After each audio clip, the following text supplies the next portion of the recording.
Puji dan syukur kepada Tuhan Yesus. Kita diberikan kehidupan, kesehatan, kesembuhan, keselamatan, kelepasan, dan hidup yang baru. Hidup yang baru ini kita memuji Tuhan Yesus dan hidup melakukan firman Tuhan. Amin. Yuk memuji Tuhan. Yesus Tuhanku, Yesus Rajaku. Amin. Yesus termulia di bumi dan di surga. Yesus Tuhanku, Yesus Rajaku. Yesus Tuhanku, Yesus Rajaku. Amin. Yesus termulia di bumi dan di surga.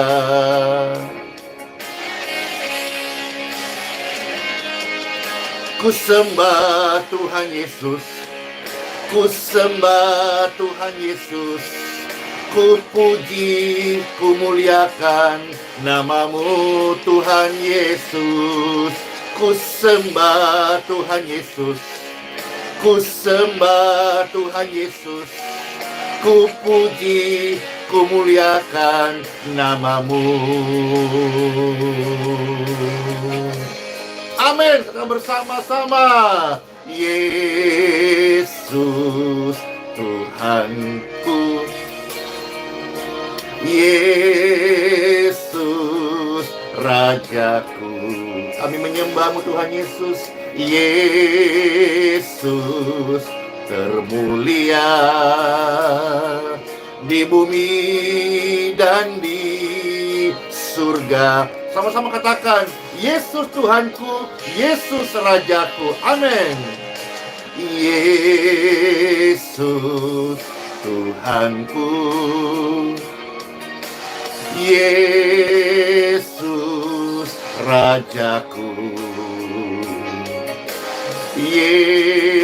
Yesus termulia di bumi dan di surga. Hore! Yes! Kemuliaan bagi Tuhan Yesus. Amin.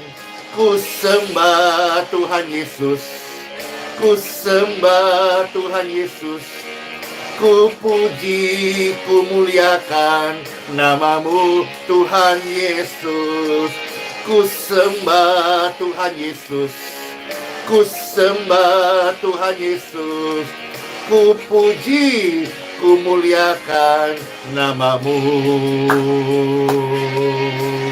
Oh, ku sembah Tuhan Yesus, ku sembah Tuhan Yesus, ku puji, ku muliakan namamu Tuhan Yesus. Ku sembah Tuhan Yesus, ku sembah Tuhan Yesus, ku puji, ku muliakan namamu. Oh, ku puji, ku muliakan namamu. Amin. Kami memuji, kami menyembah Tuhan Yesus. Pastor Andi mengajak semua kita, mari memuji, menyembah Tuhan Yesus. Dia adalah juru selamat. Dia menghapus dosa-dosa manusia, dan dia memberikan kesembuhan bagi orang-orang yang sedang sakit. Di dalam namanya ada kuasa, keselamatan, pengampunan, kelepasan, dan kesembuhan. Shalom Bapak Ibu terkasih, Pastor menyapa yang ada di YouTube, Facebook, di grup doa WhatsApp, dan grup doa Telegram. Puji Tuhan, puji Tuhan, puji Tuhan.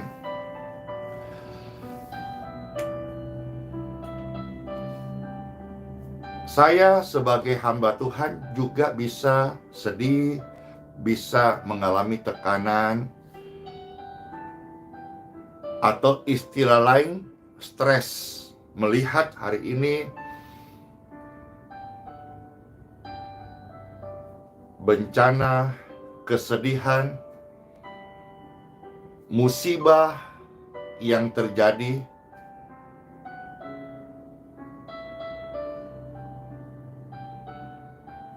di tempat-tempat di negeri tercinta Indonesia. Kami juga ikut senantiasa mendoakan Bapak Ibu sekalian, keluarga terkasih yang tertimpa bencana gempa di Cianjur.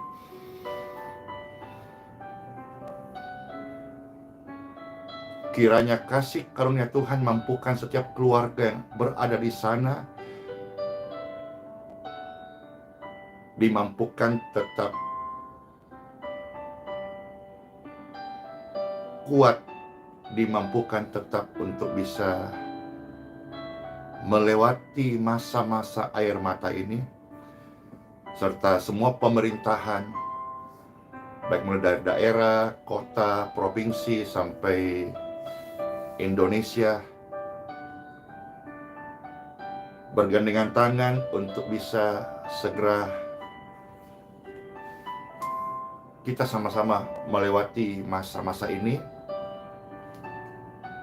dan dipulihkan kembali in Jesus name. Hal-hal ini yang membuat kami hamba Tuhan juga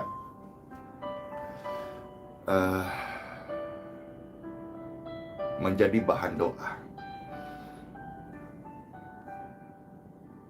Bapak Ibu sekalian pemirsa yang setiap hari bersama-sama, yang mendengarkan pujian, firman, serta doa-doa, juga belum tentu semuanya yang hidup tanpa tekanan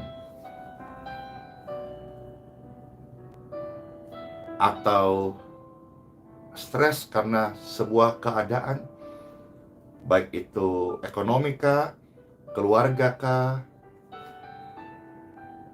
melihat kondisi kakak kah, mengetahui kondisi orang tua kah, atau orang tua mengetahui kondisi anaknya kah yang lagi susah, yang lagi sedih, yang lagi sakit, atau pergumulan-pergumulan yang lain. Nah, firman Tuhan hari ini hadir untuk menguatkan seluruh pemirsa. Firman yang kita dengar, bagaimana kita bisa kuat melewati masa-masa tekanan atau stres yang dihadapi. Ya, Pastor menyapa pemirsa sekalian.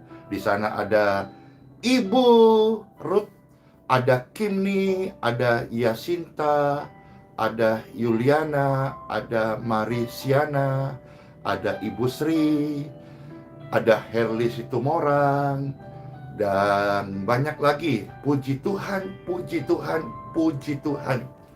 Yuk kita mendengarkan sabda firman Tuhan yang memiliki kekuatan serta makanan rohani bagi setiap kita anak-anak milik Kristus. Dalam nama Bapa, Putra, dan Roh Kudus. Amin. Pertama-tama Bapak Ibu sekalian, kita mendengar bacaan dari Injil Yohanes pasal 14 ayat yang ke-27. Ya. Ini adalah perkataan Tuhan Yesus sebelum kembali ke surga. Yohanes 14 ayat 27, kata-kata damai sejahtera dari Kristus bagi manusia. Damai sejahtera kutinggalkan bagimu, damai sejahtera kuberikan kepadamu. Amin. Dan apa yang kuberikan tidak seperti yang diberikan oleh dunia kepadamu. Janganlah gelisah dan gentar hatimu. Kegelisahan menjadikan seseorang tertekan. Tertekan dalam situasi-situasi yang panjang itu bisa membuat syaraf stres. Namun kita harus selalu sebagai orang yang percaya bahwa kita adalah milik Kristus. Firman Tuhan sudah berjanji bahwa ada damai sejahtera. Dalam hati orang percaya, damai sejahtera itu melampaui tekanan-tekanan yang kita alami dalam hidup ini, termasuk stres.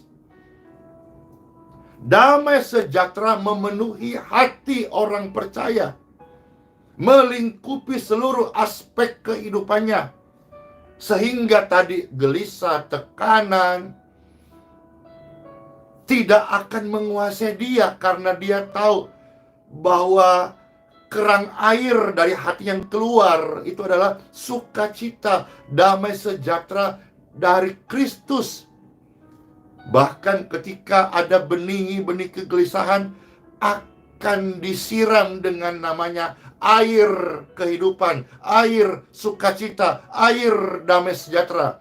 Sehingga rasa gelisah, rasa takut, stres itu istilah Pastor Andy, kakaknya stres. Itu akan kita dimampukan untuk bisa melewati masa-masa itu.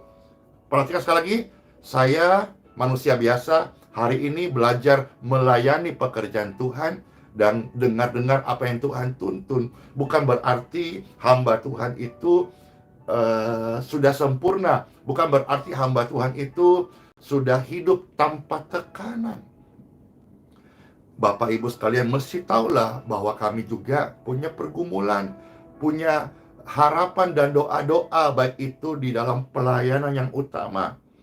Yang kedua juga di dalam kita kesehatan, di dalam keluarga, di dalam kita bagaimana hidup ini bisa tetap menjadi berkat bagi orang lain.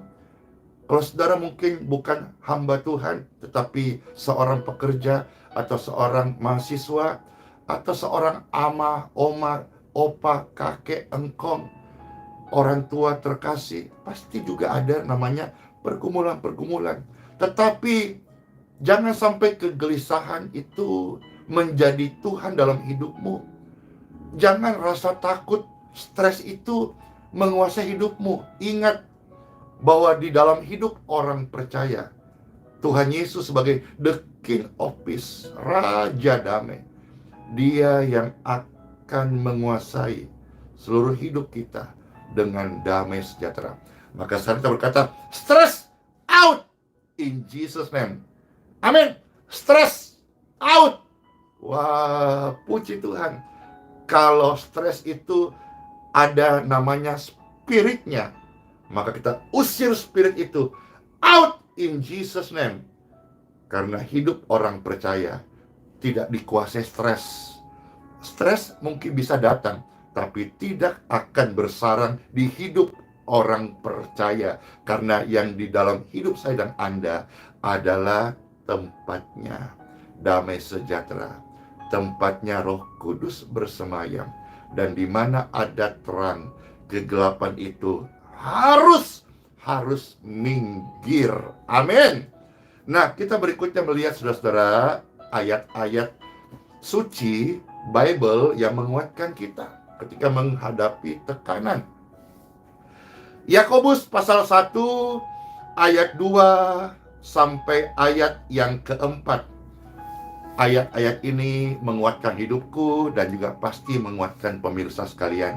Yakobus pasal pertama ayat 2 sampai ayat yang keempat. Firman Tuhan, saudara-saudaraku, anggaplah sebagai suatu kebahagiaan apabila kamu jatuh ke dalam berbagai-bagai pencobaan. Nah loh,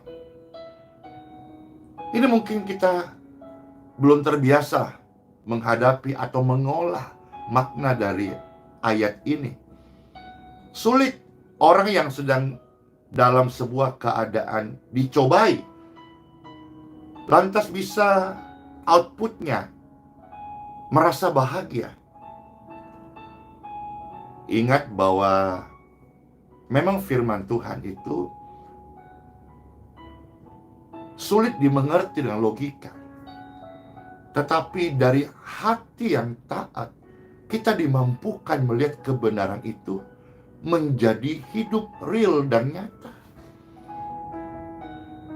Jadi firman Tuhan ingatkan kita, Yakobus 1 ayat yang kedua, anggap sebagai suatu kebahagiaan. Jadi kalau saudara secara umum tahu, bahagia lulusan sekolah anak, puji Tuhan. Wisuda anak, puji Tuhan. Pelayanannya diberkati Tuhan, puji Tuhan. Gedung gerejanya berhasil dibangun, puji Tuhan. Saudara-saudara dapat berkat sepeda motor, puji Tuhan. Saudara-saudara dapat promosi kerja, puji Tuhan. Saudara-saudara mendapat bonus reward dari perusahaan, puji Tuhan. Bahagia kan? Itu nggak usah disuruh, otomatis. Tetapi yang Tuhan suruh di sini adalah anggaplah sebagai suatu kebahagiaan apabila saat ini engkau sedang ada di dalam situasi pencobaan. Kalau yang tadi bonus, promosi, dan hal-hal bahagia nggak usah disuruh, udah otomatis bahagia. Tapi Tuhan suruh kita ketika engkau dalam sebuah keadaan pencobaan datang dalam hidupmu, coba anggap itu sebagai suatu kebahagiaan. Bingung, ya sudah, kita belajar percaya karena Tuhan tidak merancangkan buruk untuk hidup dan masa depanmu, tapi Dia merancangkan hari esok yang penuh harapan. Kadang kita harus meneteskan air mata. Kita tidak mengerti apa yang kita alami. Bahkan orang di sekeliling kita pun tidak mengerti. Saya, saudara-saudara, melayani banyak orang yang tidak mengerti. Tapi pun demikian, kita tetap belajar melayani Tuhan dengan kasih.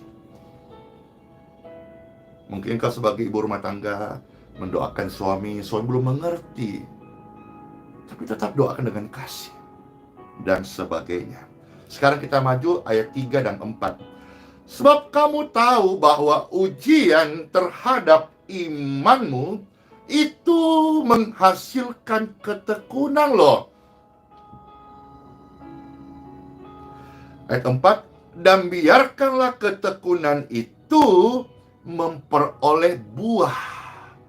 Jadi ketekunan itu akan berbuah saat sudah matang. Supaya apa? Supaya kamu menjadi sempurna dan utuh dan luar biasa loh.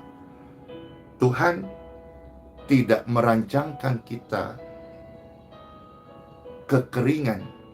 Tuhan juga tidak bermaksud supaya kita hidup dalam kekurangan, tetapi lewat didikan yang ada, lewat bagaimana kita mengkontrol hati kita saat dalam ujian. Kita tidak boleh lemah, tidak boleh putus asa, apalagi menggerutu, tidak boleh. Tapi anggaplah sebuah kebahagiaan. Putus asa aja nggak boleh, apalagi stres, jangan. Karena semua yang Tuhan izinkan terjadi dalam hidup orang percaya, Tuhan punya tujuan. Dan ayat yang indah kita baca, supaya kita tidak kekurangan suatu apapun, termasuk sikap kedewasaan menghadapi ujian. Kedewasaan seseorang tidak diukur dari usianya berapa. Sebab banyak orang yang usianya sudah banyak, tapi dia sebetulnya belum dewasa.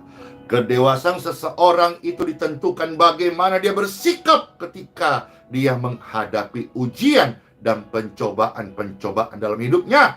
Kedewasaan seseorang itu ditentukan bagaimana dia menerima tanggung jawab yang dia jalani. Itulah perbedaan antara orang dewasa dan orang yang belum dewasa. Anak kecil tidak mau terima tanggung jawab. Anak kecil selalu mau bermain. Tapi orang dewasa, dia tahu ini saatnya dia dewasa dan mengambil tanggung jawab dan menyikapinya dengan cara orang dewasa sesuai dengan tuntunan firman Tuhan. Terberkati banget kan ayat-ayat suci firman Tuhan ini saat Bapak Ibu sekalian menghadapi situasi sulit. Sekarang kita maju Bapak Ibu sekalian beberapa ayat lagi ya. Kitab Amsal 16 ayat yang ketiga. Di sini ada ayat yang menguatkan. Amsal 16 ayat yang ketiga. Serahkanlah perbuatanmu kepada Tuhan, maka terlaksanalah segala rencanamu. Jangan serahkan masa depan kita pada ketakutan. Jangan sampai salah. Jangan serahkan masa depanmu pada hantu. Yang harusnya adalah kita serahkan masa depan kita kepada Tuhan. Amin. Maju sekarang kitab Mazmur pasal 118 ayat 5 sampai ayat yang ke-6. Kitab Mazmur 118 ya, ayat 5 sampai ayat yang ke-6. Di sini pemazmur mengatakan, dalam kesesakan aku telah berseru kepada Tuhan. Tuhan telah menjawab aku dengan apa? Memberikan kelegaan. Semisal ada orang sakit dan dia berdoa, dia akan mengalami kelegaan. Akan ada muncul sebuah perasaan sembuh. Itu juga terjadi dalam Injil Yohanes ketika seorang perempuan yang sakit pendarahan, dia menjamah ujung jumbai dari Yesus Kristus. Dia merasa sembuh. Jadi setiap orang yang berseru kepada Tuhan Yesus, dia akan mendapatkan sebuah keadaan yang baru yang namanya kelegaan. Kelegaan itu yang utama. Kadang-kadang kita belum melihat jalan keluar yang menurut kita itu adalah solusi. Tapi ketika engkau bisa bernafas dengan baik, engkau mengalami sebuah kelegaan. Itu ada sebuah energi ekstra yang mampukan engkau bisa melewati masa-masa itu dan menjadikan kita lebih daripada pemenang. Serahkanlah segala bebanmu kepada Tuhan, engkau akan mendapatkan kelegaan. Ayat yang ke-6 dari Mazmur 118. Tuhan di pihakku. Amin. Aku tidak akan takut apakah yang dapat dilakukan manusia terhadap aku. Ancaman. Pastor sudah sering mendapat ancaman. Teror. Sudah sering dalam hidup ini. Teror WhatsApp kah? Teror langsung kah? Atau Bapak Ibu sekalian mungkin mendapatkan teror dari orang-orang yang misalnya Bapak Ibu, contoh, tertunda membayar leasing, tertunda membayar kreditan motor. Lalu mulai ada debt collector datang dan berkata, besok you nggak bayar, motor kita tarik. Atau Bapak Ibu sekalian yang pastor tiap hari ada orang yang tertunda bayar kos-kosan, harus keluar kalau tidak menyelesaikan sebentar malam, dan seterusnya. Mari pastor ajak Bapak Ibu untuk berdoa. Engkau pasti akan dapat kelegaan. Rasa takut membuat kita tidak bisa berbuat apa-apa. Tapi coba untuk berdoa. Tuhan selalu hadir bahkan ketika kita dalam kondisi terpuruk. Kalau saudara tidak berdoa, saya khawatirkan stres yang berkepanjangan membuat engkau bisa stroke. Dan kalau sudah stroke, ditambah putus asa, nanti bisa selesai. Tapi hari ini, pastor sampaikan firman Tuhan, Bapak Ibu yang sedang stres, berdoalah. Tuhan pasti kasih kelegaan kepada Bapak Ibu sekalian. Dan tanggalkanlah pikiran-pikiranmu yang kalah. Tanggalkan pikiran-pikiran yang tidak memuliakan Tuhan. Tanggalkan perasaan-perasaan takutmu yang berlebihan.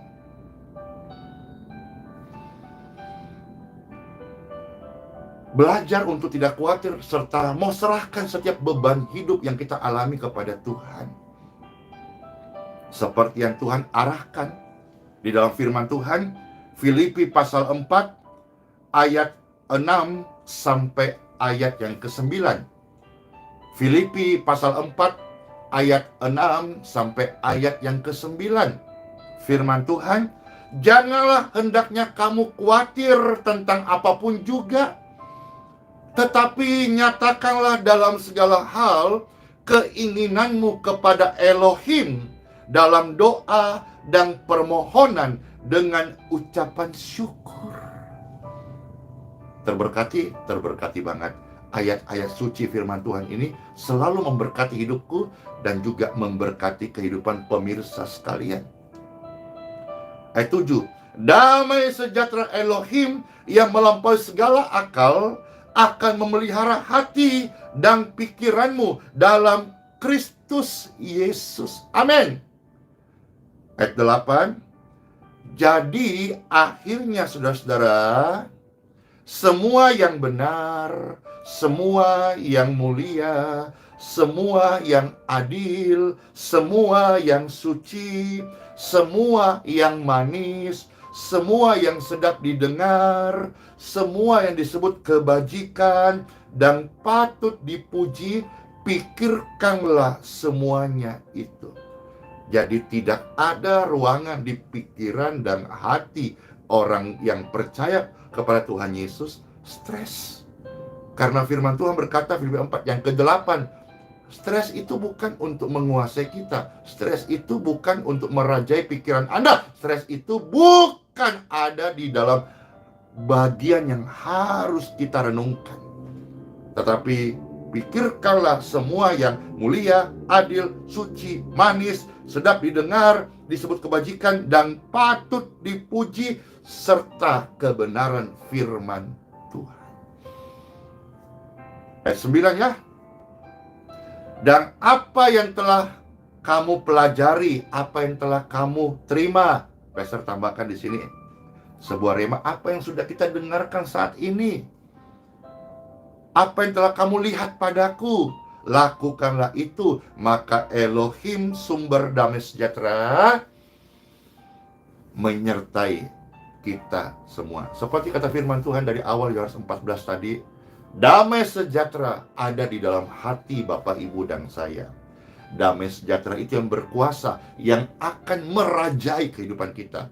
Bukan tekanan, bukan masalah, bukan ketakutan. Pastor ngomong ini bukan sebagai seorang malaikat. Saya bicara ini bukan sebagai sosok yang sempurna. Saya bicara ini sebagai pribadi yang juga ada pergumulan. Tetapi saya tahu bahwa jalan keluar pergumulan saya bukan stres, bukan mengizinkan tenggelam dalam tekanan, tetapi saya harus berdoa. Dan janji Tuhan, saat engkau berdoa dalam nama Tuhan Yesus, seketika itu juga engkau akan mendapatkan kelegaan. Dan kalau kau sakit, tidak mustahil engkau akan merasa sembuh. Tuhan Yesus memberkati seluruh pemirsa sekalian. Benih-benih sabda firman-Nya tersampaikan, dan kita semua menjadi pribadi-pribadi yang hidup berkemenangan. Bukan tidak pernah gagal, tapi berkemenangan karena hari ini kita sudah tidak ada di bawah tekanan stres lagi. Let's pray.